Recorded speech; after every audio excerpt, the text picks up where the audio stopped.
ده سرق الشبشب، هتدعش القرد.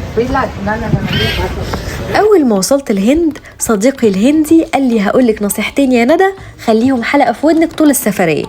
اول نصيحة اني منزلش بالليل مهما حصل، والتانية اني اخد بالي كويس قوي من حاجتي، وتليفوني يكون دايما يا في جيبي يا في الشنطة، لان النشالين في الهند مش بس بشر، اخطرهم القرود.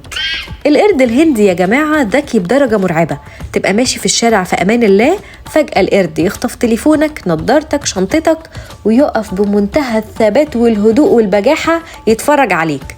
في اللحظة دي لو حاولت تخطف تليفونك بالعافية، القرد طبعا يا هينط على الشجر ويختفي تماما، يا اما هيزعلك على التليفون زعل وحش قوي. فالحل الوحيد انك تساوم القرد، تديله بقى موزة، بسكوي، رغيف عيش، ثمرة فاكهة، ايا كان، المهم حاجة تعجبه وتكون على ذوقه، عشان وقتها بس هيرجع لك حاجتك. قولولي بقى لو حصل لكم الموقف ده ايه اول حاجة هتفكروا تدوها للقرد؟